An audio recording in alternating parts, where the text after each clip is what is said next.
ஒரு நாளும் இந்த வண்டி நீங்க ஓட்ட போறதே இல்ல. எனக்கு நல்லா தெரியும். என்கிட்ட லைசென்ஸ் கூட இல்ல. அப்ளை பண்ணி லைசென்ஸ் வாங்குனதுக்கு அப்புறம் தான் நான் ஓட்டுவேன். லைசென்ஸ் தானங்க, அதெல்லாம் நான் பாத்துக்கிறேன். இப்போ நம்ம அப்ளை பண்ணா கூட LLR வந்துரும். அதை வச்சு நீங்க ரோட்ல ஈஸியா ஓட்டலாமே. ஒரு விஷயம் இருக்கே, ஆனா அதுக்கு முதல்ல வண்டி ஓட்ட தெரியணுமே. உங்களுக்கு தான் வண்டி ஓட்டவே தெரியாதே. அண்ணி அதெல்லாம் நல்லா வண்டி ஓட்டுவாங்க. யாரு உங்க அண்ணியா? வாய்ப்பே இல்ல. சும்மா காமெடி பண்ணாதரா. இவ்வளவு நாளா அந்த வண்டி இங்கதான் நின்றுட்டு இருக்குது. ஒரு நாளாவது தானா வண்டி எடுத்து ஓட்டிருப்பாங்களா அவங்க? வாங்கிட்டு வந்த அன்னைக்கு ஏதோ ஆர்வமா எடுத்து ஓட்டினாங்க. அதுக்கப்புறம் இந்த வண்டியை கண்டுக்கிறதே இல்லையே. இப்ப என்ன, நான் வண்டியை ஓட்டி கட்டிட்டா நான் நல்லா ஓட்டுவேன்னு ஒத்துக்கிறீங்களா? Yes of course. அண்ணி தாராளமா வாங்க, நீ ஓட்டி காட்டுங்க நீ வண்டியை. அவங்க எங்க இருந்துடா ஓட்ட போறாங்க? வண்டி கொடுங்க, நான் ஓட்டி காட்டுறேன். அதேதான் நீ ஓட்டி காட்டுங்க. நீ ஓட்டுங்க நீ.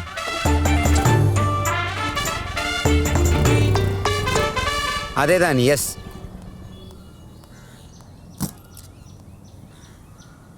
வாங்க ஓட்டுங்க.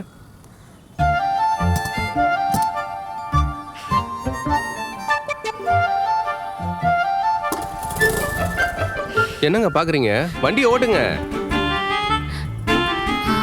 Any help?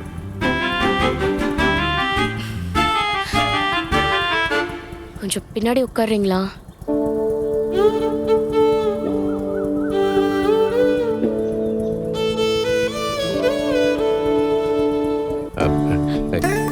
என்னைய கூப்பிடுறீங்க?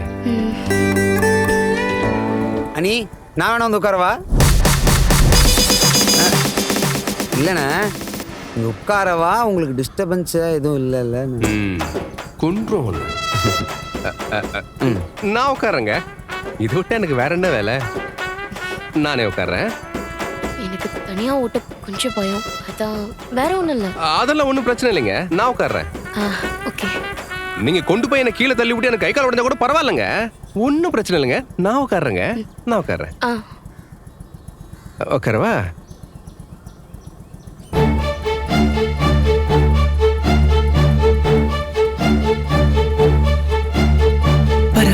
பறவை ஒன்று கிறுகிறுவென தலையும் சுற்றி உன் காலில் வீழ்ந்தது பெண்ணை ஜெபிக்கவா?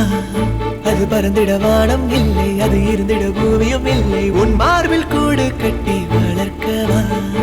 அன்பே என் வாழ்வுக்கு ஆசீர்வாதம் நீ அடி, கண்ணீராடும் பிள்ளைக்கு நீயே கண்ணித்தாயடி. உன்னை காண மீண்டும் மீண்டும் கண்கள் தோண்டும், இருமுறை ஒரு வானவில் வருமா?